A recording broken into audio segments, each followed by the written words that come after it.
Welcome to another episode of Working Class. This week, I'm sitting down with my good friend, Andrea Piontkovski. Andrea left Venezuela to pursue a new life in the United States, where she founded her own immigration law firm. We had an awesome conversation about surviving under a socialist regime, starting a new life here, and what she's learned building a business in America. Come along.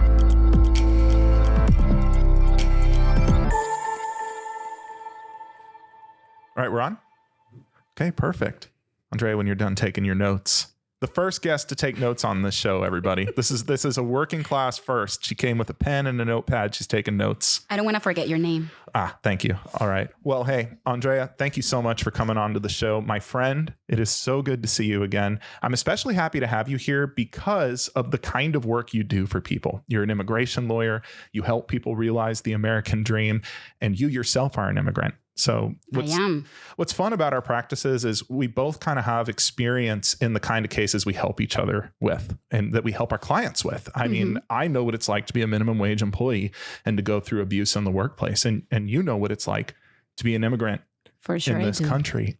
Can you tell everyone a little bit about your practice and what it is you do? Sure. Well, first, thank you for having me here. This is such a cool experience. I was telling Ryan that I used to do radio before, but this is a whole different world. So this is like modern, you know. How is a podcast different from a radio show? Well, you're not live per se, you know. This is recorded, but also you feel like it's just more modern. You know, the information goes straight to the people who wants to listen to you. It's a little more free flowing. We can slow down. We have time here in a way that radio shows don't. Like we're not looking for just a punchy sound bite. We can really explore ideas here. That's awesome. Which is great. We're free. We are. We absolutely are. So what does an immigration lawyer do? Well, every day is different, you know, and that's one of the cool parts of my job. Like one day I'm supporting someone who has a business so that that person can come and invest in the United States.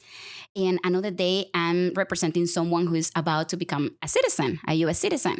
Or another day I'm working on a couple's case where everything is related to love. Like someone trying to get married, like a U.S. citizen trying to marry a non-citizen. Or a couple that is already married and they need to process the papers, wow. You know, like the legal status. Definitely want to talk about that at some point. Like killing point. What do you see most of?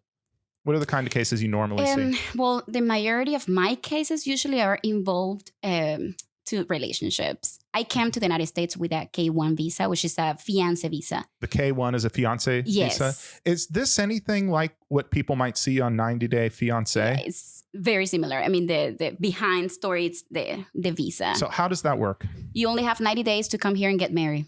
Imagine if you don't know the person very well. Well, I would hope that you know someone pretty well before the process gets started. The crazy thing is that the law requires just at least one in-person meeting. That's all that they need to get married. Exactly. So that they can process the visa and come here to get married. So some of those couples have only seen each other once. Wow. So imagine how tough it is. Does that raise some red flags with the immigration office? Yes, it does, of course. What are some things they're looking for to say, hey, this is clearly just a green card marriage. We don't trust you. We're not going to approve. And you know, what pushes them more towards, hey, this looks like true love. So happy. Kiss, kiss. Welcome to America. Well, every case is different. And the way that you prove the case is different. But, you know, sometimes I pay attention to red flags like difference in age, for instance. They look at age difference. Yeah, like when I had a client who was like 80 and the woman was 40. It's a red flag, you know? Well, it's funny because that happens in the U.S. all the time. Well, usually it's American guys who find wives outside, you know? So if there's a big age difference, the immigration office is going to throw up a red flag. Yeah, it's just red flags that we have to tackle, you know? It doesn't mean that the case is going to get denied, but those are the things that you have to pay attention. I had a couple that they don't speak the same language. Like the guy didn't speak Spanish, she didn't speak English. So, you know, it's a huge... What do they talk about when it's They use date a night? Translator. Hey, honey, I love you. Translator. Okay. Really? So does that raise a red flag too? Of course. I would think that's a little suspicious. I mean, you can have translators, but at some point you're married, you're in the home. Yeah, together. Of course it does. I mean, if I were the officer, I would say no, deny. But you know, I mean, there are ways to show other things. And the actual scrutiny comes here when after they get married, they have to go through another process to get the green card. So you get married and then you get the green card. Exactly. And you have to show that it's legitimate after the wedding. Exactly. Okay. So, it's not just a green card, straightforward green card process. You have to go through different steps. But it's interesting because every couple is different. And that's why my job is so full of like different stories every day. Because you have so many cool stories, but also like fake stories that that they're lying to you. So you gotta be like careful. Hey, are you lying to me? Do you feel that you have to kind of suss out the relationship a bit and ask your own tough questions before you agree to take them on because you don't want to get lied to? Yes, exactly. And, we're in the middle. I mean, you study ethic laws here. Like you have to be the intermediary before the government and your client. So they got to pass scrutiny with you before the big show. Exactly. And if it's like, hey, this is clearly you're abusing the system. This is fraud. You don't even know each other. He paid some kind of fee to even get in touch with this girl. Yeah. I mean, there's certain human trafficking concerns too, I think come up. Have you seen any of that? Well, if they dare to mention anything like that, I have to say no. Hey guys, I'm not the attorney for you. Because, I could risk my license, which was really hard to get. So I'm not going to lie for someone else. Wow. Okay. Well, that's good to know that there's people watching for those sorts of things, especially here in San Diego, where I think we're one of the highest human trafficking cities in the U.S. Crazy, right? Yeah. And we need to watch for that kind of things because sometimes a marriage or a couple is not what they appear to be. Oh, yeah.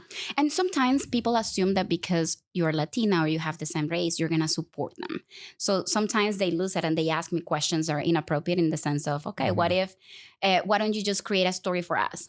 I'm not going to do that. That is, I mean, I don't do immigration law, but I certainly know that if I was working an employment case and someone said, well, just say the right things for me so that it looks real. I'm like, you're out of here. Like, exactly.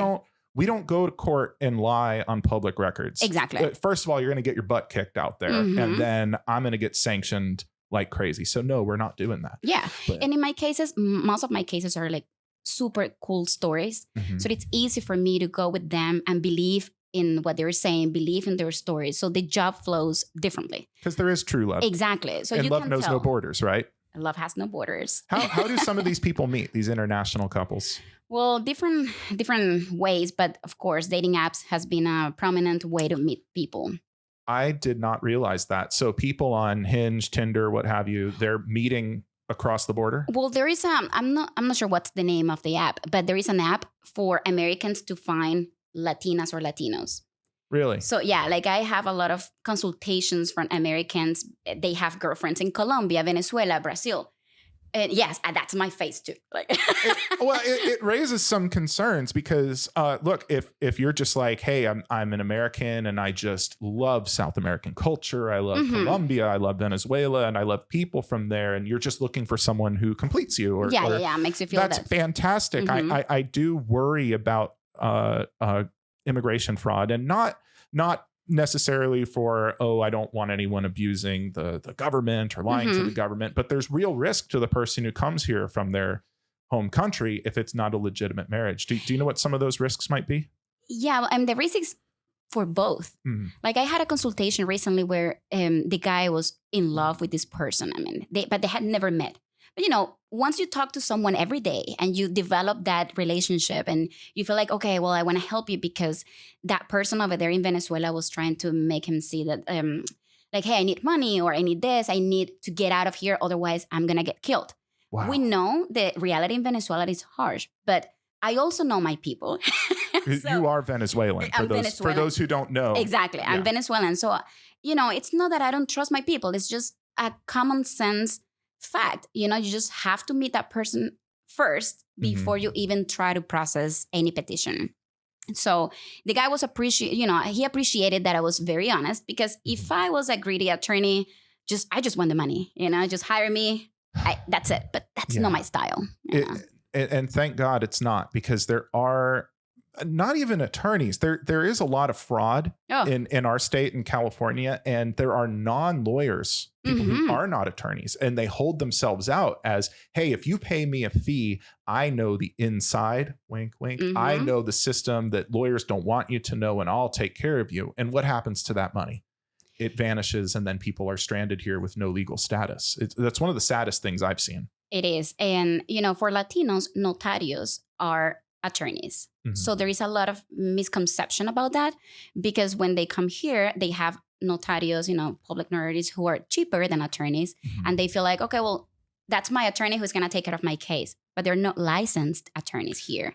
Wow. So there is a lot of different people, different companies. They just wear fancy suits, fancy offices, and they run a immigration office. They don't specify that they're not licensed attorneys. That's really scary, because what a lot of the scammers are doing, and I have a little knowledge of this because when I clerked at the U.S. Attorney's Mhm. office, I was in the civil frauds division, and we investigated cases like this. And Mhm. what's scary is it seems that some of those people know that notarios in Mexico have the legal right and Mhm. have the ability to help you with things like this. And the scammers know that you think that, but you Mhm. may not know it's not the same in the US. So they're exploiting a cultural norm to scam people. Yeah. I mean, the way that they promote is that they're not giving legal advice. But come on, when you're helping someone to fill out a form, Mhm. you're giving legal advice.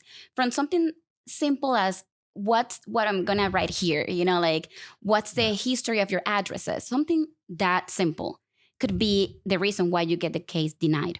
And that's because, something that you put that is not correct, Mhm. lies. So it's very scary. And it could have consequences beyond just being denied. So what are some, in your experience at least, what are some red flags that someone coming to the US can look for to determine, hey, this person is not legitimate. This person is going to take my money and leave me stranded. What do you look for? Well, I mean, I advise everyone, just if you're going to go and look for legal help, just check the license of that person. Google it. I don't know if that's the question that you're asking me exactly. No, that's an excellent way to Okay. look. Just basic red flags, and certainly checking someone's bar number and Mhm. making sure it is real and it Mhm. exists and the name that they advertise comes up. Exactly. And, sometimes people think that I'm just trying to be a bully against those people who have that kind of business, but it's not about that. I mean, in my opinion, what's the purpose of passing the bar and paying taxes and paying your license and everything that we have to pay as attorneys? Mhm. If someone else who doesn't have a quarter of what you have, accomplished to have everything in line can do the same job. It's a consumer protection thing. Yeah. Certainly. I mean, it absolutely broke my heart when I saw the cases of people who they would pull their life savings. They would Mhm. have their friends and family in another country send them money to pay these people who pretended to have the ability to help them immigrate, only for all their money to vanish. And some of them were facing deportation, legal trouble because they didn't have legal status here. Mhm. And what's a shame is those people, they're good people. They're trying to find work. They're trying to build a new life here. And to have something like that happen to them is heartbreaking. But that's why it's so important to find someone like you. Someone like me. Yeah. No. They can check the and license. I'm glad that you're doing it, because you are an immigrant and you've lived the story of coming to the United States from another country, and not just any country, Venezuela, of all places. I like that you know how to pronounce Venezuela correctly. I'm proud of you, right? Thank you. Now I'm afraid to try it again. Because when I say Venezuela, people are, oh, Minnesota. No. So, But you said it right. could not right. be more different. Those I know, places. right? A lot of people think of Venezuela and the United States, and they think it's socialist, it's communist, it's a dictatorship, it's poor, there's guns, drugs, violence. Do Americans have an accurate perception of what life is like in Venezuela today?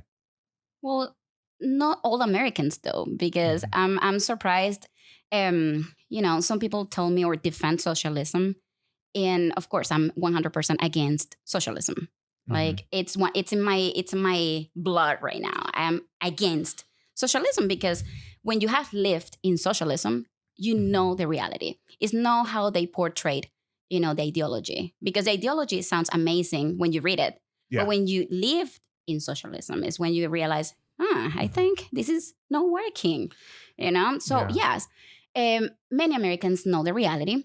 Some of them agree with the fact that we are like, in a situation, in a very sad situation.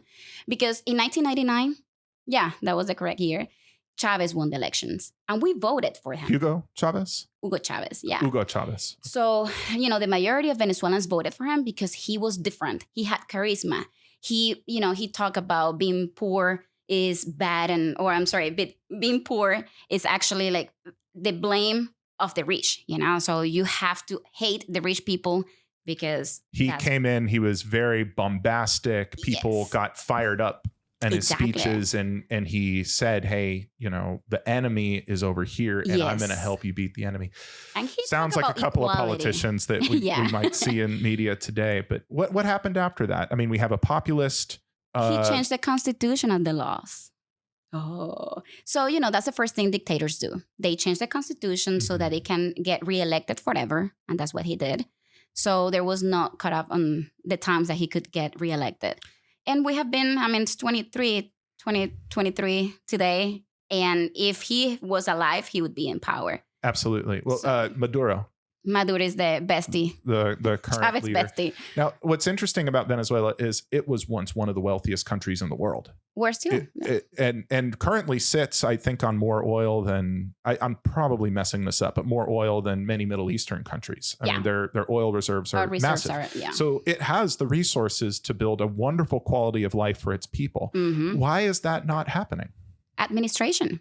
When you have a close group of people, managing the country forever where you don't accept other people's opinions, where, it's just your way. When you are related to the narcos with Colombia, the narcos? Yeah.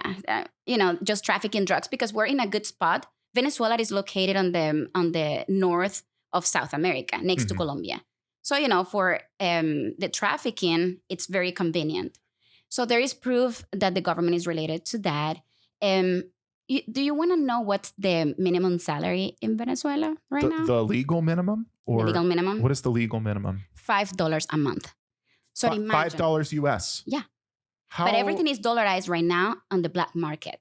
So I just recently went to Venezuela a few months ago. You were there in, was it March? In March, yes. Okay. I didn't understand the economy of my own country. You had been gone how long?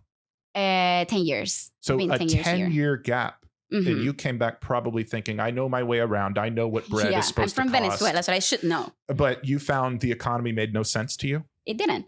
The inflation in Venezuela is hyperinflation, actually. So it's over 1 million.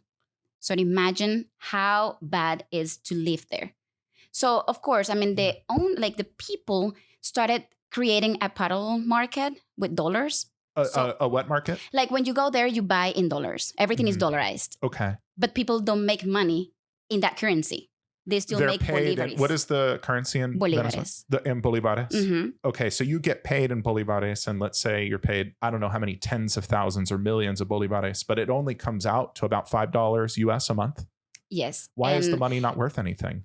Well, that's communism, that's socialism. That's the consequence of having the same government for 23 years. It sounds like it's a lack of accountability. The government is in power. They have a couple of key allies who keep them in power. And is there any democracy in Venezuela? Well, legally, we're a Democrat country. We have elections, but we know what happened in those elections. We see this in dictatorships where it's something like a 99% turnout rate and 100% of people vote for the incumbent, which should raise some red flags. Even the most popular leaders are not going to get 100% approval. Exactly. It's just not possible. But I still want to emphasize something, though. Even though we're going through crisis and we have the worst economy, like literally the worst economy in the world. It's not ideal. And we're one of the most dangerous countries in the world. Mm-hmm. I should say that I also see a lot of drive in the people because it's not easy for the people who leave and it's not easy for the people who stay. And in this trip, the last trip that I had, I saw people who are staying there and they're trying. They're working, they're going to school, they're trying their best. And I admire that. I admire the fact that I still see people, trying to lift the country up. You have to have some respect for someone who says, this is my home, I'm not giving up. Exactly. And I admire that completely. Mm-hmm. And you also admire people who do leave because it's so hard. We're all on a journey. I don't think there's a right way or a wrong way, whether you stay or go, because ultimately you have to do the right thing for you. You chose to leave. Mm-hmm. Was that a difficult decision? Of course. I even had one eye got red, with a Stress. Terminator. That was me. Yeah, it was super stressful. You're leaving your life behind. I just graduated from law school when I left. So it was my first year working as an attorney. You did law school in Venezuela. Yes. You were an attorney. What do they call attorneys in Venezuela? Abogado. Mm-hmm. Okay. You were an abogado. How long did you practice in Just Venezuela? 1 year. Just 1 year. Yeah, but that was the first year when everybody calls you doctor over there when you're an attorney. So, I felt good. I was like, oh, this is the life. And of course, I was scared of coming here. I had a boyfriend at the time, an American boyfriend. I was scared of leaving what I knew for something that I didn't know. I knew him. You'd invested so much. You got your education. Exactly. You got your degree. And did you have any family in the U.S. at this time? Or my brother who lives in Boston. You had a brother. But I was coming to San Diego. So when did you decide, I'm not staying in Venezuela, I am going to the United States? Well, he told me, what's the worst thing could happen? If things go wrong, you can just go back. Because that was my fear. What if it doesn't work? But at the time when you're in love, you're capable of just giving up a lot. Was this motivated by love and not necessarily economic? Exactly. You just wanted to go be with this American boyfriend. Exactly. At the time, I had 3 years long distance. So it was okay, well, or we either break up or we keep moving forward. So this was part of that K-1 visa that you wanted to try to get married. I would say that I didn't leave because of the necessity. At the time, thank God I was not in that situation. I had faith that with my work and my drive, I could make it. You thought that you could have a good life. Did you have a hard time in Venezuela growing up? I mean, you lived through the 90s and saw the term. I'm not that old, Ryan. You're a 90s baby like me. No, actually, no. I'm from the 80s. Boom, I got your age. Yeah, you got me. I've always been bad at guessing ages, but the point is, it was a tough time. You saw the up and down. Yes. I grew up without the support of my parents. My dad passed when I was a baby. My mom was not in her best moment when I was growing up. So my aunt took over me and I got her help. And then with my grandma and then another grandma, I lived from one house to another house and another house. And when you don't have that stability, you really struggle on finding, that main core, like the support, the leadership, the guidance. Did you feel like you didn't have a strong family network because you were going from house to house? Yeah, I mean, I didn't have it. I had the support though. I always had an angel who gave me a hand and put me in a school, and I continue. And I realized that the only tool that I had at the time was education. That's what I was so persistent with education, because that was the only thing I could control at the time. What was the appeal of going and getting a law degree at the time instead of maybe, I don't know, working for a family member or going and working for the government? I mean, a lot of people there, getting a good government job is the best way to escape the poverty cycle. Well, actually, when I was a teenager, I was very into the revolution ideology. Really? Like pro-Chavez, pro-socialist? I was pro-Chavez. I was a teenager, and it's easy to convince teenagers and young people. It's easy to make you see, hey, we have to fight for equality. Oh, so you believe in that. It's hard not to. Exactly. I mean, you ask any person, do you believe in equality? How could you not? Exactly. If you say no, it would be weird. But it's about how we do it. And exactly. Certainly a government in perpetuity with no accountability to the people is not the way to do that. Exactly. So when I was very younger than I do now, when I was at that age, I was very into politics. And I realized I had, some sort of charisma, some leadership. And they were like the government, the government where I was volunteering, I wasn't even working. They were taking advantage of that leadership, that drive. And I didn't see it until later. You think that they targeted you? Yeah, they target leaders in the community. So what would they do? Well, at the beginning, they just give you a lot of power. I was just a teenager and I had so much power that you have no idea. What kind of power do you recall? What kind of things you could do that others couldn't? I was 15 years old when I had meetings with the mayor, with with a lot of politicians, where I was on the stage giving speech and talking about. But there was one time that I had to deliver a speech, and I've been always myself. Like this, what you see now, I was back then, So I was talking about the bad things, the things that we needed. I criticized what I needed to criticize. And there was a guy who was a congressman at the time. And he told me, hey, you need to read more about, Lenin or Che Guevara or this and that, because you're your speech is away from our ideology here. Really? You stepped outside the old sort of Leninist Exactly. theory. Do you remember what you said that caused them to take you aside? No, I simply criticized the fact that we need to invest more in education, more in, the typical things that every government needs to do. How is investing in education controversial? How is that a threat to the government? Because they want the leaders to just speak the same speech, the same words, the same ideology. If you analyze a speech from Chavez and you compare that for like Fidel Castro, for example, it's the same wording, the same words.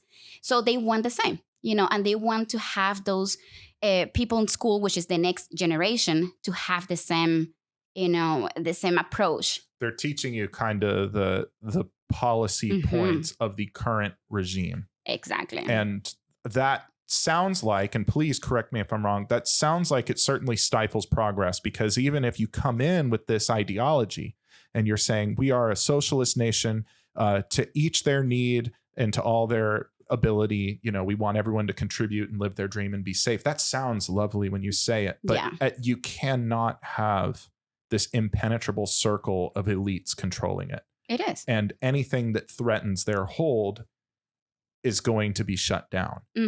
So and I wasn't even a threat. Yeah, when imagine you said how that, far I was from being a threat, because I was 15? I was 15. It was, and at the age of 16, I already had a radio show, but they started like putting the need of me talking about politics, because my show was about education and rights of kids and, that kind of things that were really cool for a girl my age. I think that's extremely cool. Do children's have legal rights in Venezuela? Yes. And that was like a new law from that government. So, I was promoting the law, and it was a good pet. I loved my time during, my radio time. They wanted me to talk about Chavez and how good he was. So they were changing my dialogues in the show. So when you realize that they're modifying what you have to say and that you have to just, speak about their agenda, is when you realize, hey, something's out here. How did you feel to have the government coming in and censor your speech and tell you what you had to say on the radio? Well, that was the point where I stepped out. And I decided to become a lawyer. I was like, nobody's going to tell me what to do. That's awesome. It didn't make you scared. It made you almost more rebellious in a way. Yes. Well, that was my time to just step away and just focus on education in my school. I needed to take an exam to be able to get into a public school. That was really tough because it's just a lot of people trying. And I needed that. That was my priority. But the more you get like apart from the situation, you realize, wow, I think I was wrong. I was on the wrong side of history here, because there is no legal separation of power. There are so many things that are wrong. And when you're inside of the circle, you don't see it. It's hard to see it because you feel, the excitement. Oh my God, we're going to have a meeting. We're going to have an interview. We're going to have this. But you don't become that person who's going to make the critics as they should, Is it hard to be part of that group who's promoting the current government, the current regime, and see your people in the country? I mean, was poverty really visible to you at that time? Did you see people not able to afford basic necessities? Of course, but at the time, again, I didn't even vote at the time. I was a teenager. But when you are there, they make you see, we have to blame capitalism. We have to blame the United States. We have to blame prior government. And we have to blame everybody else except the current government. So if people can't get health care, the answer is not, everything is free. Our healthcare system is broken. It's the United States is making you not have healthcare. Well, that's the thing. The communist regimes make you feel like you need them, So they send you a bag of like goods, like food, basic food. Is this like a weekly, monthly? It's a monthly thing. You get it like a literally a box of food? It's like a little box of just cheap food. Do you remember what was in that box? Well, we didn't participate at the time in any of that. Okay. But my mom in the latest years, she was receiving it because she was living in a popular area. And when I asked her what she was getting, there is a single thing of protein, for example. It's all just carbohydrate? Exactly. So, they're filling up the people with the basic things to survive, to make you feel like, oh, thank government, you're giving me food. But that's not the way that a country can progress. But you can't live on just carbohydrate. I mean, I'm not a doctor and I'm not pretending to be. I just feel like you need some. It doesn't work. It doesn't matter. Animal protein, plant protein, doesn't matter. You got to get some kind of protein. And if you don't, well, what do these people do for protein? Well, they're black beans, that's considered protein, but that's it. So it's really sad, and how people get manipulated with the need. Just to give you a recent example, I went to see my mom and we didn't have water. She only got water once a week. Like a delivery would come? Yeah, like running water to use the bathroom, to cook, to eat. I mean, everything. What do? They have to save water in containers. Wow. In little apartments with big containers, because, and that's what they do. They try to keep you busy with basic stuff like just water, so that you don't think about overthrowing the government, about protesting, or about, complaining. They keep you dependent on what little is getting you by. Yep. But that little can be taken away if you are a dissident, if you step out of line, if you don't follow what the government wants you to do. This is very scary when you say it this way. And talking to you is interesting because the friends I have who come from what we would call socialist or communist, those are very broad words. And it's hard to pin any of them down, but essentially socialist, communist dictatorships. And they are absolutely repulsed by the mere whiff of socialism. They don't like it. And we don't learn from history, and that's the sad part. My grandma came from Russia, and your grandmother was Russian? Yeah. I just wanted to point out, your name is Andrea Piontkovski. Oh, yeah. My name is Andrea Piontkovski. Nice to meet you. Well, people will see that sort of East European last name and wonder what happens there. Yeah. And people think I'm super Russian, but I'm not. But yeah, my grandma was born in Russia and my grandpa in Poland. So they knew the situation with communism. And one of the saddest things that my grandma told me was, I ran away from communism in Yugoslavia, and now I'm living in one. So imagine what a disaster. I know. It's heartbreaking because she knew what it's to be like waiting in line to buy food, because we had some years of scarcity where not even toilet paper was available. So imagine the crisis, the social crisis, the damage that you cause in those people, just trying to find food. It's like when we went through COVID. I couldn't believe it when I went to the supermarket and I saw people just fighting for food. I'm like, it brought memories. Did it remind you of life in your home country? Exactly. Just people fighting over, black beans. Was that hard to see? Because we think of America as so exceptional. We have our problems here, but this is the most mighty nation on earth in terms of military power. It's the most influential nation in terms of culture and economic policy. Yes, China is growing, but the U.S. is still the most important economy.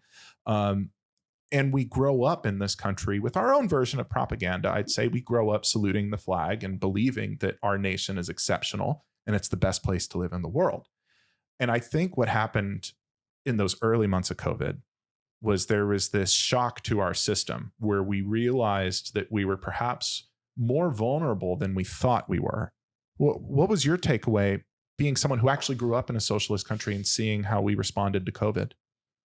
Well, my opinion is very strong because I'm not a supporter of just shutting down everything. That was rough. Yeah, like to me, it's just you have to keep going. And they didn't have a lot of consistency with who got to stay open and who didn't. And it seemed that our lowest earning, most vulnerable workers were the ones who they were called, oh, you're essential. That's wonderful. By the way, go expose yourself. Yeah. For minimum wage. At the end, everybody's essential, I believe. Like even dancers are essential. Like no, really, it all is essential in some way because I don't like when people try to say that one job is more important than another. Yeah, exactly. Because it's just not true. We live in a diversified economy and we all depend on each other in some way. This podcast created at least 2 full-time jobs. Just because, well, look, you might think, oh, they're not making food. They're not making industry. They're not important. It's like, no. It's essential for those families. Yeah. We pay them. They contribute money to the economy. We buy cameras. We buy microphones. That contributes to manufacturing. That creates more. There's such a ripple effect of each and every job. So to say you're essential and you're not doesn't make sense to me. And to shut down certain businesses. Yeah. I wish we had taken other steps instead of just shutting people down. It was a global, like every country made awful decisions during that time. So we're not the only ones. it's so easy we call it Monday quarterback. It's so easy to look back and say, you did this wrong. You did that wrong. California, why'd you shut everyone down and keep it shut down for so long? I didn't agree with it. I thought it was a bit heavy handed, especially for small businesses. Exactly. But we were scared. Yeah, that's another thing. I remember when it was first hit and we all got the order to go home from my office, and we were walking outside. I was like, am I going to get it? Walking outside, like we knew so little. It was so hard to find good information. Yeah, that's the problem. About what were those first months like for you? Well, I kept working. My office never closed because, according to my last boss, we were essential. Immigration law was essential. I think that law offices were deemed essential, which I thought was odd because, again, it's that diversified economy theory. Like, we don't make food, we don't clean water, we don't provide electricity, yet the government decided that law offices were essential. Like, we were essential, but other people who worked just as hard as us weren't. I didn't think that was fair, but you stayed open. Yeah. You were not. I was working for someone at the time. Yeah, you were working at another office. How long were you working for someone else before you started your own practice? Well, since I got here, I started my own practice 3 years ago. But I've been working for someone else since I moved to the United States. I started at a bank, and then I moved to a law firm, and then another law firm, and then finally business owner. Congratulations. No, I'm really proud of you, my friend. You've done good. Ryan. This episode of Working Class is brought to you by the best law firm in the world, my law firm. That's right. I am a practicing attorney, folks, and I am the founder and CEO of Centurion Trial Attorneys. We fight for workers' rights and we represent victims of serious accidents. Hey, don't go with a billboard lawyer. Go with a real litigator. We get better results and we fight harder. CenturionTrialAttorneys.com or dial 888-CALL-RYAN. When you came to the U.S., what was that getting that first job? Was it hard being a person from another country? Oh, yeah. It's hard. Can you talk a little bit about that? The first thing was the lack of confidence with my English. When you're overthinking about it, you're like, oh, God, who's going to hire me? I have this terrible accent. I understand 95% of what you say. Now I got a little bit better, But before, you would have understood just 50%. So did you face some kind of, I don't know, resistance from employers because you had an accent? Not really. I was lucky to have that job as soon as I applied. I think the charisma helped a little bit. Very good. A little confidence goes a long way. Yes. This was a law office in California? No, that was the bank. Oh, the bank. Yeah. Okay, bank first. So like when you study English, because I studied English before, but you don't learn basic things like how to spell your name, So when I had to spell my last name, which is so long, I remember a coworker laughing because I was using fancy words, like A as in Afghanistan. Oh, no. And she's like, Americans, we are basic, just A as an apple. So things like that just were really little hard things to get. From the textbook versions of English. So that's already a barrier you're facing coming in. But you got your job at the bank. I stayed there for 3 years while I was in law school. Really? And it was. You worked at the bank while studying law? Yes, I was studying at night. I did an LLM, which is a year and a half, because I was working during the day and studying at night. And the LLM is common for a lot of people who were already lawyers in their home country. I had a few friends there. They came here from India. And in India, they were lawyers and they were successful there, but they had to get some education here and get some licensing here. And LLM allows you to, it gives you the tools, apparently, to sit for the bar. But it's only in California and New York. Other states require you to go through the JD, the complete JD. They ask you to go through an ADA accredited Juris Doctorate program. But New York and California say, hey, you did law in your country. Exactly. Let me just show you what we do here and then take the test and you're fine. So I thought it was going to be awesome because, I didn't have to pay for 3 years of law school. But at the end, I spent 4 years trying to pass the bar. So, one thing compensated the other. It took 4 years to try to pass? Yes, sir. Well, what were some of the main problems trying to get through the bar? Why was it so hard? Well, I wasn't passing. Yeah, that was it. I figured that much, but I was there. But from the first time I took the bar until the time I passed, I saw progress. So that's you saw your score going up a little bit. Like the first time I took the bar, I got 1208. and I needed 1440 at the time. And I was like, oh, well, but it wasn't that bad. I had faith in me. And some people are like, Andrea, maybe you're upset with the idea of passing. No, it's not an obsession. It's you can believe that you can, So when you see that slow progress, there is something that tells you by default, you're going to pass this at some point. So I kept going. You had this faith that if I just keep pushing. Yeah. And I mean, I didn't have a plan B, honestly. And I think that was the thing that helped me the most. Because when you have a plan B, then you just take the shortcut, In my case, I was like, okay, well, what am I going to do if I don't pass? Like, how I'm going to find a better job? I hated my job at the time. So that was a good motivation. That's a really interesting point you bring up, because a lot of people, when they talk about, what does it take to be successful, especially doing something outside your comfort zone.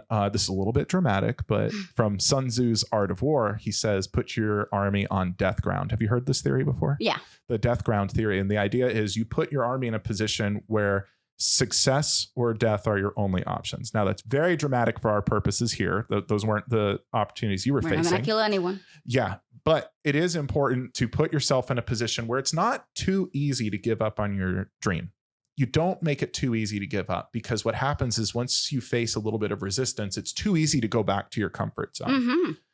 So when you actually came here to the US, you were on American soil. You had given up Venezuela. You had left the bank. You had done the LLM. It was far too late to turn back at that point. That's what I felt. Like, I have accomplished enough for me to keep going. And a million things were going bad at the time. I was going through a divorce. I was failing the bar. I couldn't find a job in the legal field because I didn't have experience. Wait a minute, Andrea. Let's go back a bit, because I know there's someone listening today who is probably, for lack of a better word, getting their ass kicked.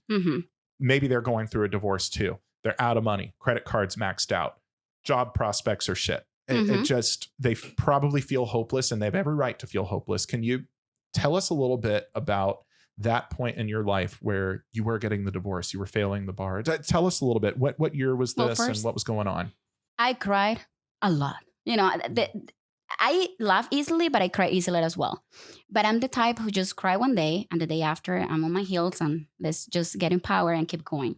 So in 2016, I graduated from the LLM. I thought that I was done. I thought, okay, this is the time of my life. You feel like the hardest part's over when you graduate law school. I have my graduation picture. That's it.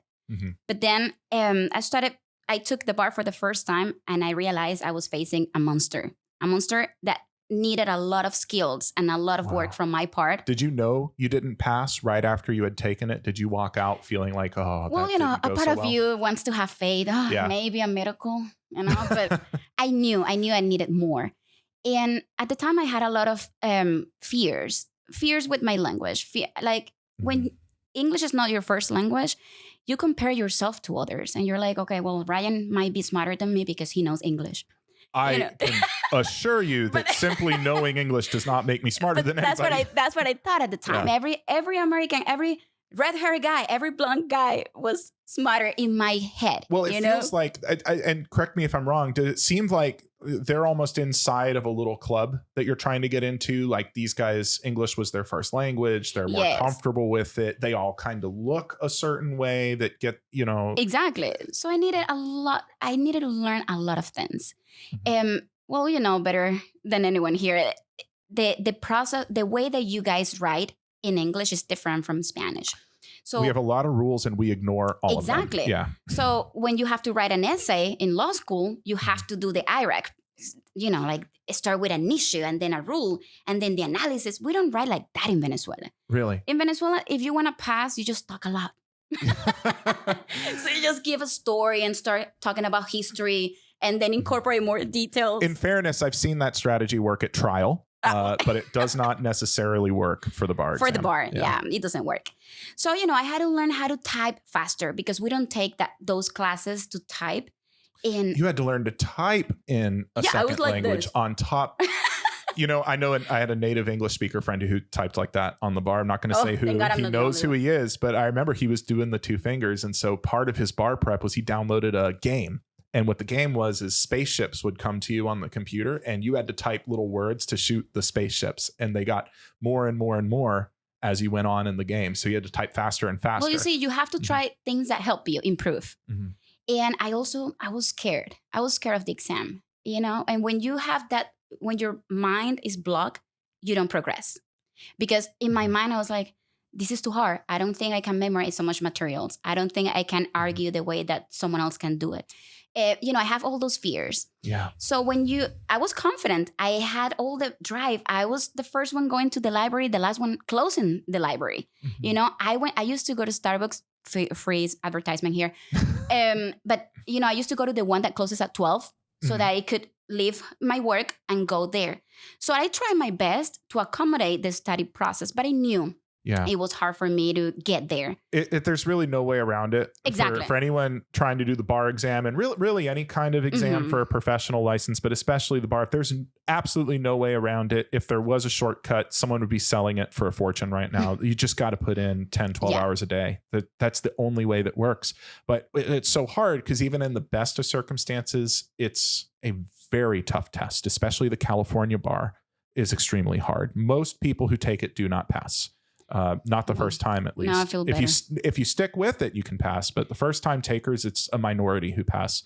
And sorry to interrupt, but no, I'm please. so proud of share that story. Some of my friends who failed many times, they simply don't talk about it. Yeah. Why? They feel ashamed, or they feel like, that's going to cause me some issues in the future. On the contrary, I feel like that shows a lot of persistence.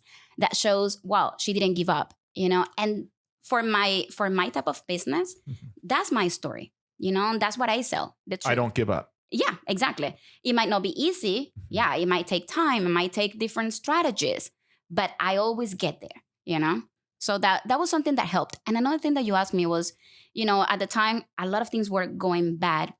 How did I manage that? Well, simply, I used that energy, like all the problems that were going on at the time, I used them as the gas. And what were it? You said there was a divorce at the time. Yeah. Well, let me just give you a little bit more of detail. Yeah, tell me more. So I was taking the bar for the first time. I took it in July. I think it was July at the time. And then I took a break. When I came back, he was a complete different person.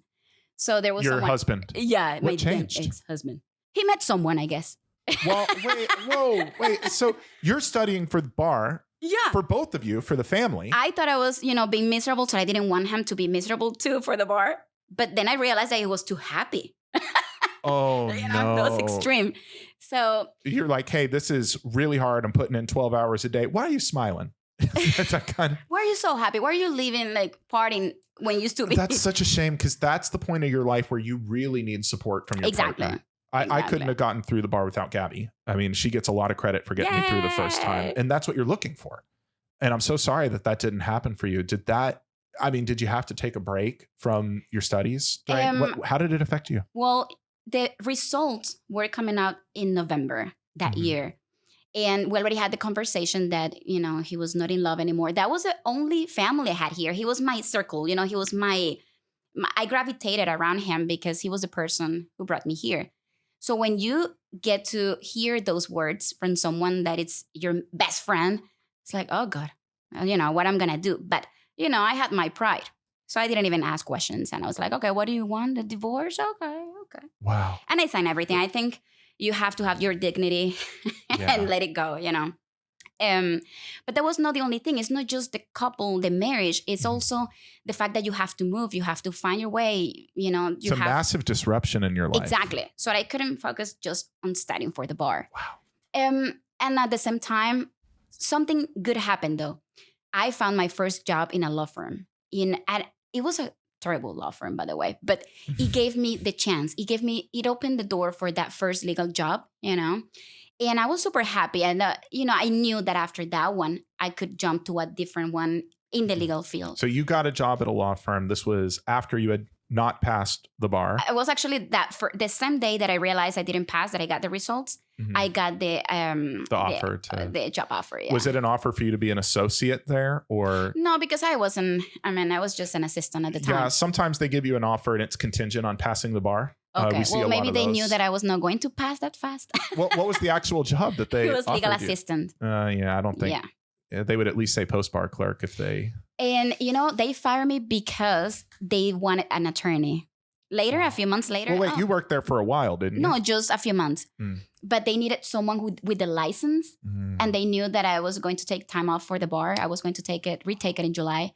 So they fired me before I retook it. This is a bad year. Terrible. This is a bad, Andrea, that is a bad freaking year. That's what I didn't pass, people. That's the reason why. When was this happening? 2017. Terrible year. Yeah. I'm so sorry. But also, good things came out of it. What good came of it? I became a citizen in 2017. Okay. Congratulations. And thank you. And when I love this country, this is a country that opened the doors to me to grow. And that's the real American dream, that give me the opportunities. I don't want charity. I don't want free stuff. I want opportunities. I got the opportunity to go to school like another American. Of course, I have my debts, I had to pay. No, we all. Yes. But I got the opportunity. There's some opportunities. And that's the quality that I love about this country. If you want it, you can get it. You have to work for it, but you can get it. So when I became a citizen, in the middle of that chaos, I was like, oh my God, something good came out of this failure. Yes, my marriage failed. Yes, I'm heartbroken. But wow, I'm an American citizen. So not everything was bad. Did that feel like a turning point to you? Like you had all of these, I don't want to call them failures, but maybe losses or interruptions. Yes, that was a drive. That was the gas that I needed. Look, when I found another job after this law firm, my last boss made fun of me because I failed the bar many times. I'm sorry. That's unacceptable. Your boss was. Why? Well, he was giving me time off during the month of the bar, the last month when you have to take the exam. So I asked for some time off. And every time that I had to retake the bar, he knew what was coming. So it's not something that I wanted, it's just something that it was mandatory for me because I needed at least 3 weeks before the exam. Yeah. And when I failed again, I don't even remember the number of, the attempt, but he laughed. He laughed in my face and he said, why are you going to keep trying if you have failed so many times? That's what I needed, though, Oh my God. Wait, that motivated you? Yeah, of course. A lot of people would feel broken and put down from someone like weird. that. So I was I'm going to show you, dear ex-boss, that I can do this, So it's so interesting because people are motivated by different things. Yeah. Some people, they really need positive reinforcement. I'm kind of more like that. I like to build momentum with little wins and move on. Some people, they almost thrive on negativity in a way. Like if someone tells you can't do this, they get really fired up. Is that kind of how you think you are? I believe so. I know it's not a choice. It has been just and something that I developed to survive. When you don't have parents, when you don't have that guidance, when you learn your own ways, you have to take everything that God or whatever it is out there is throwing at you. Wow. Or you just sit and cry and victimize yourself. So I'm not the type who's gonna victimize. I don't like labels. I don't hide myself in what should have happened or what this person is doing because those are excuses. You try not to think too much about the things you can't control. Exactly. Because the way people treat you, you can never control. You can't control how someone is if they're going to treat you with kindness, fairness, or cruelty, we cannot control that. But how you react to it is what's going to determine if it ends up being a good thing in your life in the long run or if it's something that breaks you. Exactly. And of course it broke me that day. I cried and I was like, should I quit today? It's okay to crack, just don't break. Exactly. That day was like for me to realize, okay, well, what's your next strategy? What are you going to do now? Prove them wrong. Prove them that you can, And this boss was giving you a hard time the whole way through your bar process? It was terrible. It's one of those persons who don't want you to grow. Why not? You work for him. Wouldn't you benefit from you being an attorney and working in his office? Exactly. That's what I would do it as a leader. That's how I see it. Yeah. Yes. But his way was, she's going to become competition. You know what he used to tell me? That I was too social. And he didn't like that.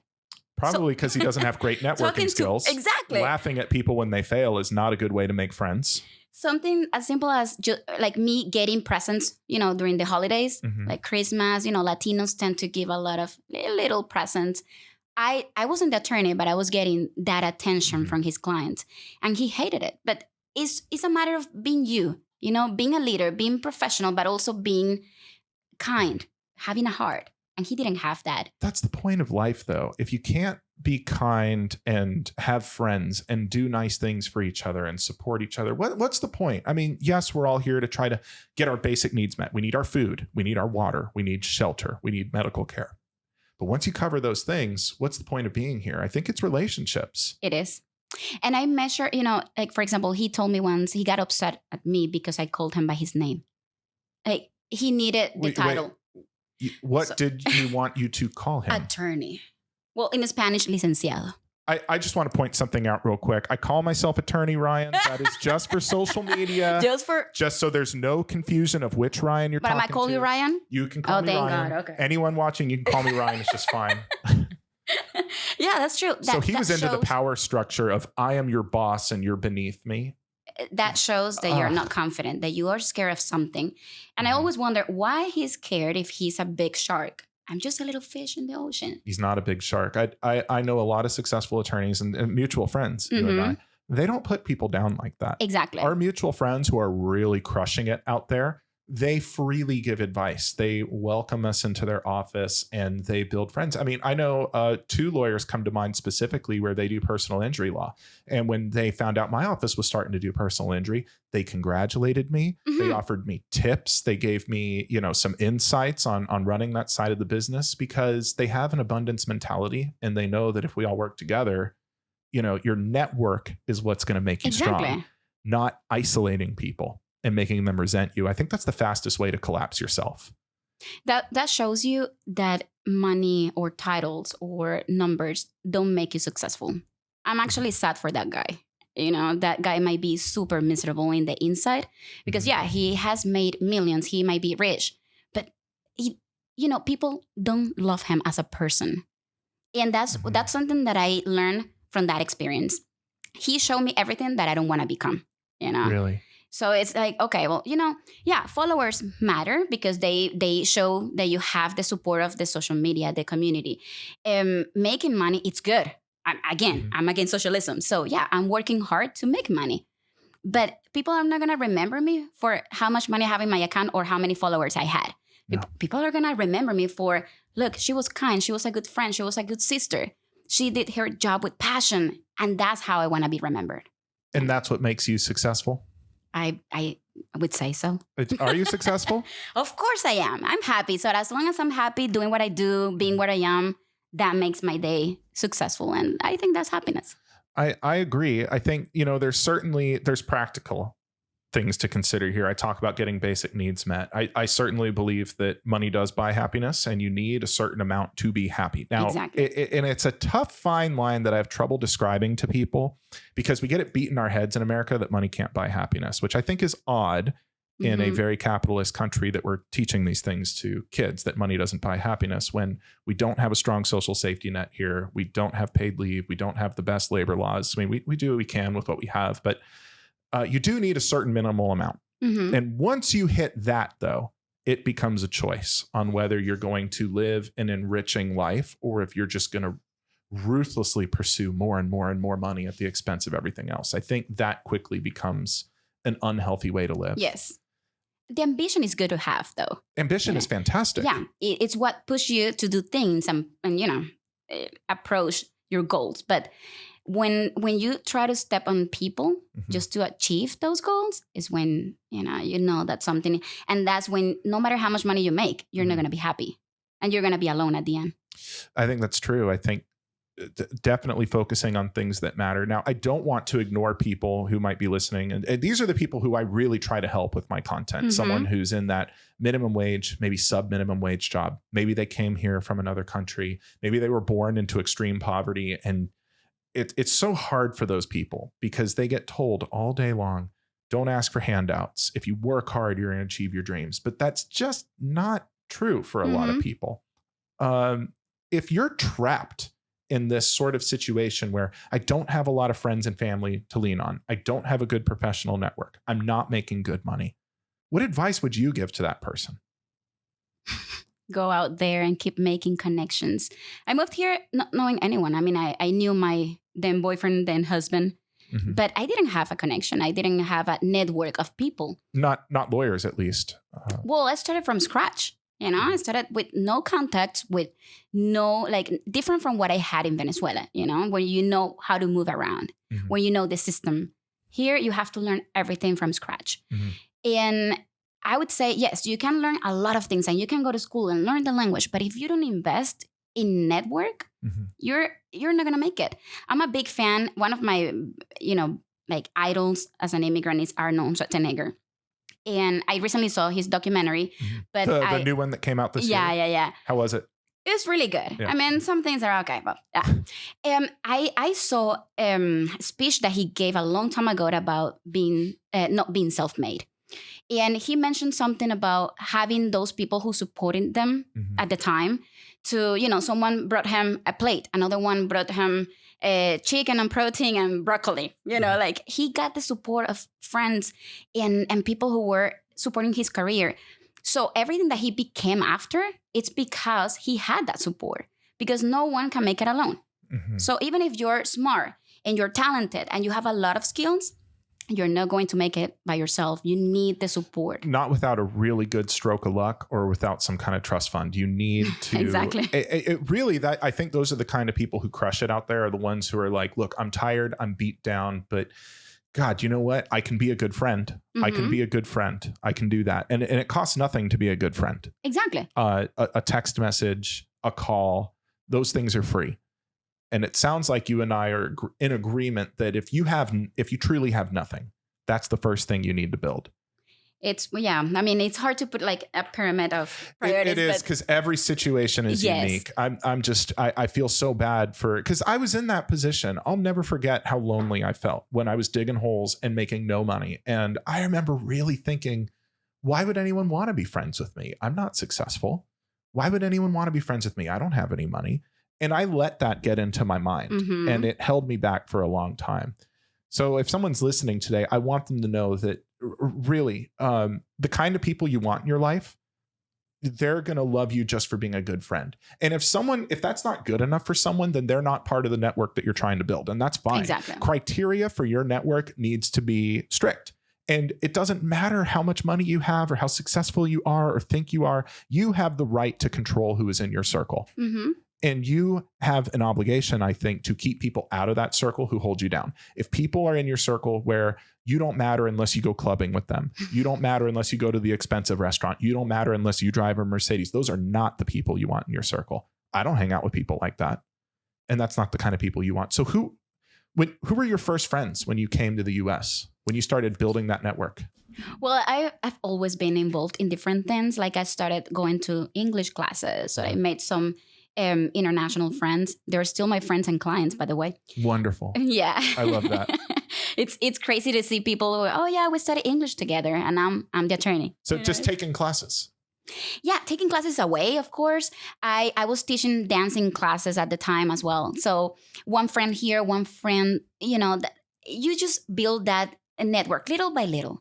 At work, I was not just going there to work in an automatic pilot situation. No, I was there. Okay, let me see.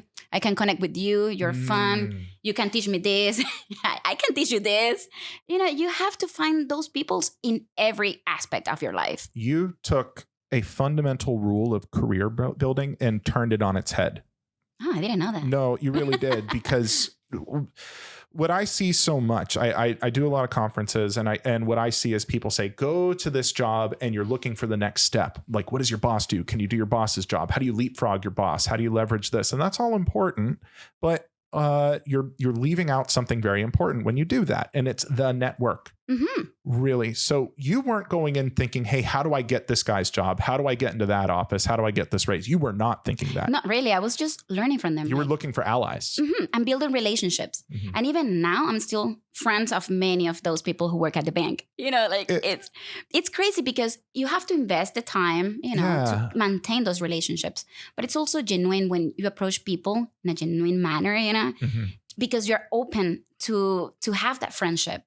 And I think people notice that. Hey, here's a Venezuelan lady. She doesn't have friends. Let's just welcome her. I play that card all the time. No, it's so funny because I remember you did play that card when we met. And it was I play it all the time. Well, it works, especially in the US. We have an interest in it. If you were to write down a list, let's say let's say people are applying to be your friend. Mm-hmm. What criteria are you looking for? What makes someone a candidate to be friends with you? Again, values, love for this country, because I cannot be friends of someone who hates the United States. Well, let me pause you right there, because I know that I am very, very progressive, and you're not quite as progressive as I am. Mm-hmm. We have political differences, you and I. But we are still friends. Mm-hmm. How is it that? Well, I think so. I think so. I respect the hell out of you, my friend.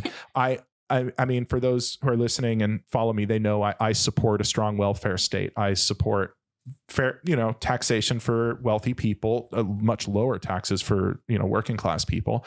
And it's all because I just want people to be healthy. Mm-hmm. I want people to have their basic needs met. And that's fine. I think we have political differences, but there's something you and I have in common. I think at the end of the day, we just want the best for people. We want people to be okay. Yeah. So when we talk about values, we're not talking about red or blue. We're talking about, do you value human life? Do mm-hmm. you want humans to live happy, healthy lives? Do you value freedom and liberty? Of course. Democracy. I mean, we both do. Yeah. So that's a great criteria. It is. Is there a fundamental values that we share? And I'd caution people not to draw a line, Democrat, Republican, liberal, socialist, and just look at values. And there are mistakes in both sides. There are people doing wrong things in both sides. Mm-hmm. So you cannot be extreme. Yeah. But yeah, I agree. You can't be extreme on either side. Even in sort of my camp, the sort of left leaning, there's some people who just drive me crazy. They say crazy things. The minimum wage is racist. Okay, maybe. I don't know what book you read that told you that, but at the end of the day, I think it protects people. So I like having a minimum wage. Extreme views on either side. But so shared values is important to become a friend with you. It is. I think when I see someone who's trying to do things right, who is not stepping over people with, love for the place where he is or she is. Mm-hmm. Because I have met a lot of people who are entitled to be here, and what is entitlement to you? In the sense of thinking they haven't seen anything else. And I understand that. But when you come here and you're not doing anything and you're criticizing, then why are you here? That's my strong position. Yeah. So you can criticize. The point is not criticizing. The point is, what are you doing about it? It's hard to respect someone who has a lot of complaints, but it's like we're all in a boat together mm-hmm. in the United States. And in my opinion, the boat has some problems. Mm-hmm. And it's hard to take someone seriously if they aren't at least grabbing an oar and helping us row and doing something. Mm-hmm. Do something. And in my opinion, just building up your life, take care of you. That's what we need in this country. We need people to make sure that they're taken care of and their family is taken care of. You don't have to lead some glorious revolution and become a political leader. Truly, it's enough to be a good friend to people. Yeah, that helps a lot. Mm-hmm. Anything else that someone needs to be your friend? Well, some lunch, dinner. Yeah, the food always helps a little bit. No, I mean, in general, nobody's going to meet a criteria. Like I don't have a list but of course I like to hang out with people who leave something productive and positive in my life. Like if I'm going to be with people who are just charge me with negativity or problems with no solutions, or, that someone who is complaining but doesn't do anything to change that situation, then I can give you an advice 2 and 3, but then there's going to be a point where, okay. I think you're onto something, because it's so easy to get bitter when life is going badly. Mm-hmm. Your boss is treating you bad. You're stuck in a dead end job. You can barely make your bills. A lot of people will complain. I complained a lot when I was in that situation, mm-hmm. and I was lonely. And I know now, and it's hard to speak on this openly, but I was lonely because I was simply not pleasant to hang out with. Mm-hmm. I had a million problems, no solutions. And every time I complained, I was young, and I don't blame myself for who I was when I was young. But I hoped maybe someone had a miracle cure for me. Yeah. Oh, Ryan, you hate your boss? Well, have you tried this magic solution? And that just doesn't exist. We can lean on each other for help with our problems. But I think if you allow yourself to be consumed with negativity, people will sense it on you and they won't want you around. And you don't have to be the most amazing, most interesting person alive to be a good friend. It's enough to be present and pleasant, is what I tell people. Like when I was studying for the bar, I had people around me bringing me a sandwich one day, or just joining me for a coffee while I was studying. And it's not that they made a big difference in the process, But that support, that companionship, that encouragement, your shoulder, that's what I needed at the time. And those are the ones who were cheering me up. Yes, you can do it. You can do it. So yeah, again, you don't have to spend money in someone to gain that friendship. You don't have to just pretend to be someone that you're not. Just be there, be present, help that person throughout the difficulties, and be yourself. That's my thing. I think that's the first essential step. You should do it no matter what. It's just a good way to live your life. But if you're stuck in a bad situation and you're not sure how to get out of, I think that's a great way to break a dead career cycle, is just having good friends. Because some of the best jobs you're going to get through friends. Exactly. And that's how I got my first job. Well, and when you start your business, you really need friends. Yes. When did Piontkovski Law officially start? 2021. That's when you were officially like, I am on my own. I'm not practicing for someone else. Was it scary starting out? Of course. I didn't, I only had 3 clients. You had 3 clients? Because they were my friends. And they were like waiting for me to pass the bar. Sorry for the outburst. It's just, I know what it takes to run a law office, and 3 clients is not enough. Well, exactly. That's what I got, to start. But then I realized I'm in business. I didn't even advertise, and I got 3 clients. So that gave me the encouragement. That gave me that spark. And these were friends. These were people. Yes. Where just the things we talked about before, we were present. We were pleasant. We just went a little out of our way. We didn't have to spend money, but we were just kind. Yep. And then when you started something and you said, hey, I'm starting an immigration business, they came to you first. Yeah. And I was amazed because one of them is my friend from high school. Someone that I haven't been in touch consistently, but she knew who I was at the time. And she knew that I was able to do it because she knows me. And she was in Florida and I was in San Diego. So still, she hired me. She trusted me. So when that happened, I was like, maybe, this could work. And I remember at the time I was doing some contract work for legal aid. And I was like part-time there and part-time trying to take care of my cases. But then there was a day that I said, you know what, I'm just going to dedicate my full time to my business. And that was the time that I realized, okay, well, this is official. Wow. I could do it. Was it just you in your office at this time? Solo? I have employees, but yeah, I'm the only attorney. Okay. Well, in the beginning, did you have... Oh, no, it was just me in my bedroom. Really? I had a roommate in my apartment and we were just, trying to survive. It's so funny you say that. Centurion trial attorneys, its first year was just me and a laptop. Exactly. It was tough though. Like I didn't know where to meet people, like let's have a meeting. So should I invite them to my house? Well, I don't know, maybe at a coffee shop. It was tough. It's not what I wanted, but I needed those first steps to feel like, okay, well, it's feasible. Was there a point when you realized this very scary decision to start a business, it's going to work out? It's going to be okay? Yes, I guess.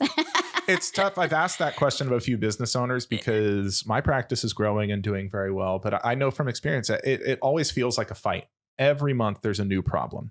Yes. And things go well. The revenues go up. Payrolls go up. You love to see your employees happy and getting along. But it does feel like you're always pushing. Of hiring someone the first time, like what if I cannot afford the payroll the next month? You have all those fears of a small business. Yeah. What if I cannot make enough money to pay rent this month? And it's not a natural thing, but you don't have to run by those fears because I calculated my income and I knew that it was possible for me to advertise more, make more, and afford the basic needs at least. I mean, I wasn't looking at any profit at the time. I was just working and investing. But that's how every business has to start, right? I think you're right. I think a mistake I've seen a lot of lawyers make when they first start. And look, you can indulge a little bit if you make a little money. You should. What's the point of life if you're not going to have a steak dinner once in a while? But a lot of people, they're scared to reinvest in the business. They start making a little bit of money and they get the Rolex, they get the Mercedes, they get the payments. And now you can't afford staff. You can't afford to increase your marketing reach. And now you're kind of trapped in a survival mode. It sounds like being willing to take some of the revenue you're making and just throw it right back in. And even I would dare say a willingness to be the lowest paid person in your company at times. You've got to be willing to do. I think I've spoken to you. I spoke to my friend Dan, even John. I'm not going to say last names, but you know who I'm talking about, where they said when they first started their practices, they were the lowest paid guys for the first year, 2 years or so. Yeah, and some people get this, like the desperation of not having enough income, and they feel like it's not successful. But you gotta see the numbers, and if you see improvement, like the bar exam score, if you see that little improvement, by default, you're gonna make it. I call it, don't be so obsessed with getting a home run that you ignore the value of just getting on base. Just get to the next base. And really, so many people think, I did knock it out of the park this first year. That video didn't go viral. This didn't happen. I'm a failure. It's like, no, little things. I know people see Attorney Ryan and they think, oh, look at this big social media brand. It's been around forever. Way in the beginning, if I got 200 views on a video, that was awesome. And you felt proud. Hey, 200 people watched this, one liked it. We're doing good. Yeah. But that built that confidence that you needed, and that helped you, keep going and be consistent. And I think that's my thing. I'm consistent. I don't let one video or one failed case to define me. I just believe in the process, and I'm like, okay, well, I'm just gonna keep doing it. Yeah. And I know that at some point, people are going to identify me for my work and for who I am. In fact, sometimes I get clients, they book consultations, and they're like, I saw your video and you look so kind. I'm like, do I? That's not the image that I want to project, but I think it's something natural. Well, you are kind. You are a kind person. And I think some things that people mix up, and I don't want it getting mixed up here, is kindness is not weakness. That's true. You can be tough as nails and be the sweetest person alive. That's true. Well, that's apparently something good that people see through the social media. It's knowing when to turn it on and when to turn it off, I think. I think true strength is kind. Because true strength doesn't feel threatened by people. I think a lot of times when people are cruel to each other, there's a sense of fear. Like you're going to take something away from me that's mine. And strong people don't have that mentality. So when did you start your brand? Like the social media brand? The Attorney Ryan brand? Yeah. It's been an interesting story. So when I first started my practice, I had nothing. I didn't have any money. I had a bunch of debt from law school. And I had one client, one defense side client who paid me an hourly rate. And that was enough to just barely get me going. I couldn't afford ads. I couldn't afford a billboard. I didn't have any real connections yet. So I thought, well, let me just get on social media and start explaining people's rights at work, because they don't teach you this stuff in school. And everyone needs to know. And there's so many myths out there. Having lived it, I remember working in jobs and people would say, hey, my paycheck's a little short. Keep your mouth shut about that. We're in an at-will state. They'll fire you if you bring it up. There's this fear that people live in. The manipulation. It's manipulation. It's fear. It's not knowing. And I thought, here's what I'm going to do. I'm not going to put up a billboard. I can't afford it. I can't take out an ad. I'm just going to educate people. And if I focus on educating people and show them that, hey, I know the law, I know what I'm talking about, and I care about you, and here's your rights. At some point when they need someone, they'll think of me. And I think it took about a year of me doing that for the momentum to build, where people recognized, hey, this Ryan Steiger guy, he knows labor law. He actually cares about his workers. He's been in the situation and he's going to fight for me. And then after a year of that, we actually had some really good case results. So I can point and I can say that's a 6-figure harassment case I just settled. Here's another 6-figure case. Hey, here's a really small wage an hour case, but I still got the guy $30K, and I could point to my results. So in the beginning, when I had nothing, I found it was enough to show that I knew the law and I cared. And that's how the brand got started. Awesome. So you were doing something different, because I'm asking you this because some people were, they criticized me. Oh no, the way that she speaks, the way that she dresses up, the way that she's doing things. For example, I don't take all immigration cases. I only take the ones that I believe in. And that was also like a bad thing in the immigration world, Why? I mean, you should only take cases you believe in. Why would you want a lawyer who doesn't believe in your case? It's a business. So the mentality is that as an immigration attorney, I should defend every immigrant, and that's the thing. An immigrant, it's a client, in my business. So I have to screen that client, You have to make sure they're an authentic case, because exactly. There's some people who do want to manipulate the system. I mean, we talk about green card marriages, and I hope I'm not offending anyone with that, but it is true. There are some marriages that are not legitimate. And I mentioned my big issue with it in the beginning, human trafficking. I'm genuinely terrified when I see an illegitimate marriage for that purpose, that the spouse who's coming from another country is trapped. Maybe they're being taken advantage of, and it's a scary situation. So you absolutely need to make sure it's an authentic immigration case. But that's the thing. Since I don't advertise with what most immigration attorneys advertise, then I was different. How is yours different? I have some ideas because I have seen your social media, which is awesome. People should follow you. We'll put up the socials on the video so they can. I like to show results. Like you said, it took me some time to build that basis, with results, because in immigration, you have to wait 1, 2, or 3 years to see results. So finally, I get to the point where I can share the result of my work. But also, I don't make reels or content about crossing here illegally, for example. I don't use that information. I don't think ethically you're even allowed to tell people that. Oh, trust me, a lot of people do it. Really? Like, for example, if you cross, they're not going to encourage to do it, but they give you solutions once you do it. I see. So, for me, it's like, okay, it's a little bit hypocrite. It's a tough line for you to walk. Exactly. So I just rather say no, that I don't represent clients who are doing this or who don't have a case or blah, blah. But in the immigration business, that's very controversial. Like I should basically defend every client that knocks the door. In an ideal world, you would, but there's limitations. You are one person with a small staff. It's simply not fair to say you must take every. I have the same problem too. I do care about working people and I want everyone to be okay, but I can't take every client who comes to me. I'd love to. I'd really love to, but I just can't. My office has 3 attorneys. And 4 support staff that I can't take everybody who comes to me. I have to focus on the ones that I know that I can get the right evidence, the law, I can make the law work in their favor, and I can get a good outcome for this person. And you feel happy about the outcome of those cases. The way that you're going to defend those cases. To be clear, we take tough cases and we've had cases not go well for us. Okay, that's normal. I don't know if I'd characterize them as a loss. I haven't lost at trial with these cases, but there's some cases where, there's a myth that some people have that lawyers only take a sure thing, the best thing. That's really...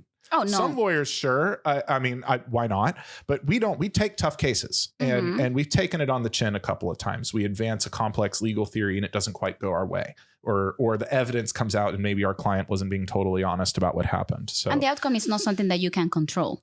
No, we do our best. And I would say be a little suspicious of lawyers who say they've never lost. Correct. Or that they have a perfect winning record. For the record, I've never lost a Super Bowl championship. That doesn't make me a great football player. I've never lost. I get a lot of people asking me, well, but do you give me any sort of warranty that this is going to be processed and approved? I'm like, legally, no. We're not allowed to give guarantees. Exactly. I'm going to do my best. I want the pleasure of having that approval, but I cannot control the decision of an officer.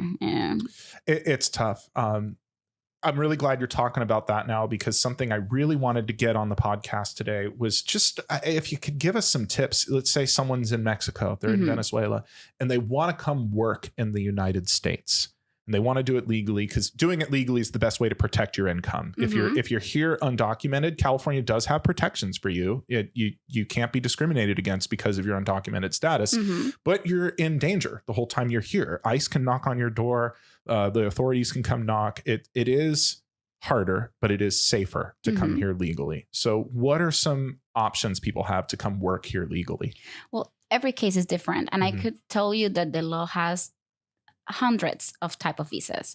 So it's hard for me to give you like a summary, but in general, we have to analyze the case. Like when someone books a consultation with me, I ask, okay, what's your plan? Just to see if that person has an idea over all the million options that they How could have. detailed does that plan need to be? Exactly. For example, like the person can tell me, I have a job offer in the United States and I live in Mexico. So I quickly think, okay, well, Mexicans have a treaty that allows them to transfer from one company to the other, or they have a treaty for Canadians and Mexicans to come here when they have a job offer. So if you're Canadian or Mexican and you work for a company that is a Mexican or Canadian company, well, let's just stick with one to keep it simple. Let's say Mexico, because we're in San Diego. You work for a Mexican company. You said you can come to There is one type of visa that allows you to, when you have a company that is in Mexico and the United States, you can transfer employees within the company. So if you work for Coca-Cola US, yes, or you're Coca-Cola Mexico, you can do an internal transfer. Yes.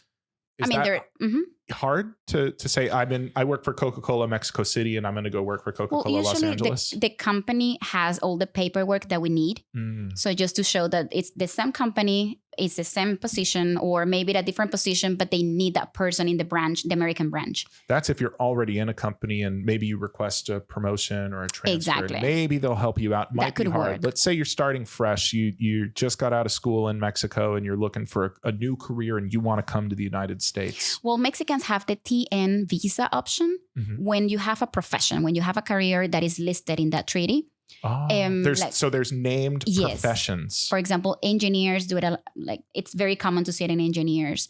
So if they have a job offer here and they have the career that is listed in the treaty, they can apply for that kind of visa. There are no green cards though. There are no immigrant visas. They're just temporary visas to come here and work. It's like a temporary work visa kind of thing. Once you have a work visa and you're here, let's say you're in Mexico, you go to school for engineering and you want to start a life in the US, you get an engineering job here. How long can you stay normally? It depends on the visa. Like the TN sometimes are approved for 2 years, for instance. I recently got the investment visa that was approved for 4 years. What is an investment visa? So when you have some business and you have the finance to invest in a new business or an existing business in the US. Okay. So that'll be for someone who's already fairly well off in their home country. Exactly. But for someone who maybe doesn't come from money or needs less a sponsor. means, you're going to need a sponsor. And the best way to do it, it sounds like, is getting some kind of training or education. Yes. So that you can have, we mentioned engineering. I'm sure there's others. There is a long list of careers. And of course, it's not easy to get that sponsorship first. No. Because, American companies prefer to hire someone here who doesn't have to go through the immigration process. It's just easier.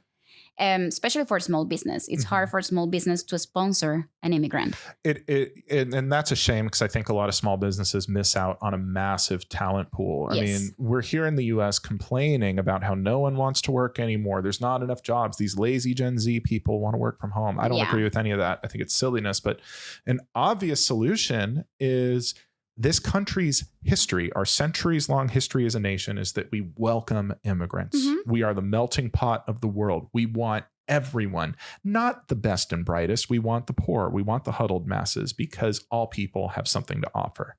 That's true. Is it too hard to come into the U.S. legally right now? It is. I mean, every process, again, every case is different because if you have a husband, a wife, it might be a little bit easier. And still, a family petition might take 2 years. So just to give you an example, a vivid example with my sister, I petitioned her a few years ago. If you want to bring a sibling to the United States, it depends on the country, but it might take between 15 to 20 years. That's the wait. Wait, your own flesh and blood, 15 to 20 years? Yes. So yes, it's hard to bring someone legally. And it discourages people to follow the rules. Why? Yeah, I was going to say, why on earth would I do it legally if it's 15 to 20 years and it's expensive and there's no guarantee it'll work out? I don't know if a lot of people know this. This is me nerding out a minute, but in ancient Rome, if you wanted to become a citizen, let's say you came from a conquered territory, one of the easiest ways to become a citizen was to serve in the Roman legions for 20 years. 20 years. Why on earth would anyone do that, though? You have 20 years. You hope you don't die. It's a very hard life and it takes forever. Why would anyone want to do it that way? Doesn't that create a motivation to not follow legal channels? Exactly. And here we are punishing people for it, but we've put them in an impossible position. Yes. It's a very messed up system. When you try to follow the rules, it's really complicated. There's a lot of talk about the border. And I think it was Title 42. I'm not an immigration lawyer. Title 42 ending. What would you say is the current status of legal and illegal immigration at our southern border? Is it as bad as the news? Is it as bad as the news makes it seem? What's going on? It is bad. Like the daily crossing of illegal immigrants is still high. And after the cancellation of Title 42, it increased because especially that week, it was like the boom. There were a lot of immigrants waiting at the border. Let's just wait for this law to finish and just let's cross. But I also feel like the government is trying to do some encouragement on the legal path that is a little bit faster. Some countries of South America got the parole option. And that option allows you, if you remain in your country and you do the process from your country without crossing through Mexico and all that, you could get the parole approved and come here. You get everything approved in your home country. Exactly. And once you're clear, you can come on over. Yeah. And that's tough because I understand there is perhaps fear mongering is a strong word, but I feel like there's some fear mongering about what's going on in our border. But you got to empathize with these people for a minute. Yeah. I mean, everybody has like a story, you know. Everyone has a story. Yeah. Everyone has a story. And it's so, I think it's ignorant to just say, oh, illegal immigration is always bad and people who do it are bad. It's like you don't respect the impossible position some people are in. That's what you have to analyze case by case. Yeah. They, the people who are very anti-immigrant, they want to point and say, oh, well, criminals and drugs. It's like, yeah, some, but not all. Not all. But that's what I promote legal immigration. You know, first, it's my job. And second, I'm against the anarchy. You know, when you have a legal process, you can screen that person. You can analyze the background. You can see what the person is going to do here. And you can see, okay, well, this is the type of immigrants that I want. Just to give you an example, my grandpa moved to Venezuela after the war, in the 40s. And Venezuela was opening the doors to, I'm sorry, I'm always hitting the mic. No, you're fine. Always, at the time, opening the doors to immigrants who had certain careers or certain abilities or certain jobs that we didn't have at the time. And this is post-World War II. Yes. And your dad came from Poland or the Soviet Union? My grandpa. And my grandma from Yugoslavia. Okay. So, my grandma spoke several languages. So they needed people who spoke different languages at the time. So we welcomed that specific type of immigrant, engineers. My grandpa was an engineer. So, the doors were open for him to start working in Venezuela. And at the time, Venezuela was a paradise for many immigrants. It's so easy for people to forget how prosperous the country once was. Exactly. People loved and died to just move there. So I resemble that example. That's something we could do here. But the system here is not really supportive of that talent, though. Like, you can go to Harvard, and after you finish school and after investing in school, you have to leave if you don't get a sponsor. Why would we do that to someone who's shown such a desire to be here? Exactly. And you know that it's a brilliant student, and that person, if doesn't find a sponsor within the first year after finishing school, that person has to leave. So it's different from immigration laws in Canada or Australia, where if you invest in education, you get a green card, a residence in that country. Why did we make it so difficult? It used to be, we talk about Ellis Island and some of the folklore of the U.S. where people could pick up nothing but their family and the clothes on their back and come here and start a new life and join our society. And be part of it. And yes, there was discrimination. Yes, we have a very tough history in this country of racist and national origin discrimination, and we need to come to terms with it and make it better. But at least getting your foot in the door wasn't so damn hard. Well, I think we need reform, like a full reform, not just one law here and another one later. We need to review our laws based in the current situation that we have right now. If let's say tomorrow you're the boss of immigration for the day. Yeah. Well, do you have some ideas on some things you might change? Like what direction does the U.S. need to go in? Of course, the first thing I would do is to improve the system, the backlog that we have for family petitions waiting for years and years. Like if I want people to do things right, that would be the first thing I would change. I wouldn't do an amnesty. I wouldn't do any of that. I would go and prize those who have been waiting for years. I know clients who have been waiting for 25 years just to have that petition from their families, from their parents approved. So, that would be my first. That's almost half a lifetime for some people. Exactly. So that would be the first thing I would reform. Let's stop this. If you have a family member here in the United States, you're the parent, the sibling, the son, the daughter. You'd prioritize that families should be a because priority. We don't. It's such a shame when you see families separated by borders because, quite candidly, borders aren't real. If you go up into the space station and look down, you're going to notice a lot of lines that you grew up seeing on maps aren't there. Because people tell me, well, but they can come as a tourist. Well, no, they cannot. It's super hard to get a tourist visa. Super, super hard. I had my brother. And I'm an immigration attorney. My brother went to an interview at the consulate and he got it denied. So basically, it's just when they see that you have a family member here, they assume that you're going to stay. So that's a fair assumption. Don't people want to be with their family, and shouldn't they? Yeah, but it's not the purpose of the tourist visa, and I get that. But they don't even take the time to review the paperwork, the profile of the person. They just assume based on 2 seconds questioning. Okay, well, you're not a good candidate. It sounds broken. It sounds like they start with the presumption of no. Exactly. And you have to fight for the yes. And perhaps we should start with yes. And then we're looking for things that would say no. Obvious severe criminal history. Yes. Human trafficking history, major concern. And it's a real concern. I get it. Terrorist activity, things like that.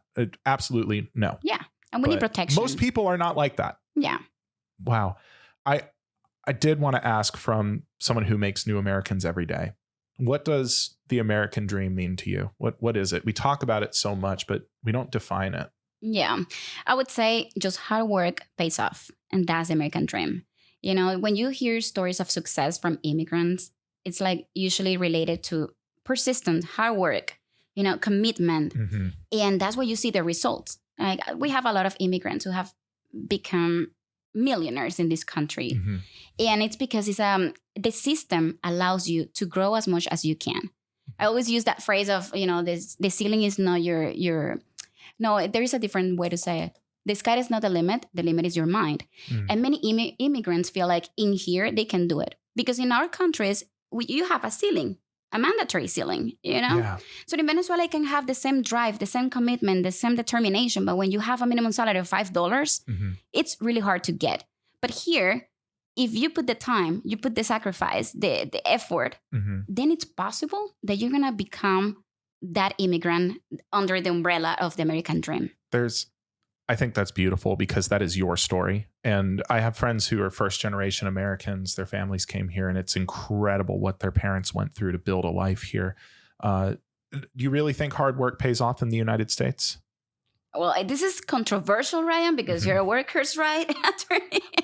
But I believe it does. And that's what I love this country, because most of the American people who work hard, they have a decent life. They all can send their kids to school. They all can afford to go and have dinner, despite of the differences in jobs. We do have poverty here, and there are people who cannot do those things. But it sounds like what you're saying is the opportunity to get there is much greater than in where you came from. Yes, I agree. But also, it's the fact of here. I mean, there are differences in classes everywhere. Yeah. We have rich people in Venezuela as well. That class exists. But here, everybody can send the kids to the same school. It's difficult to explain it. There is a melting pot in public. Having been a product of public schools, I see what you're saying. It is a shame, because I would see, there's kids who walk to school, come on the bus, and kids who get dropped off in big black SUVs. And the inequality is hard. And it creates tension at an early age, where someone who gets dropped off at school in the black SUV might look at someone who walked to school and say, why are you doing so bad? Just study harder. And it's like, you don't understand. Like, when I go home, my dad is not there and my mom is on drugs. Like, mm-hmm. It is very hard for me to do what you're doing. There's a headwind that person is facing. But you have the option, here. Mm-hmm. And I don't know if it's because I'm so in love with this country. I do. And let me be clear. I don't blame you at all, because I respect you as one of my hardest working friends, because you came from a place that is very hard to escape from. It is hard to escape from the kind of poverty people experience in Venezuela and build a business here. And you deserve so much credit for that. I respect you so much, my friend. Don't make me cry, because I cry easily. Maybe off camera. Andrea, this has been awesome. Where can people find you? How do they get a hold of you? Social media, Piontkovski Law. I know it's a long last name. Don't make me spell it with my fancy We'll spell words. It on screen for you. Yeah. P.S. in Poland. No, just social media, or people can call my office anytime. Well, not anytime, because we have, business hours. What's the number for your office? 858-333-7336. And you serve all 50 states? Yes, of course. Marvelous. Thank you so much, Andrea. Thank you, Ryan, for having me. I can't take no loss.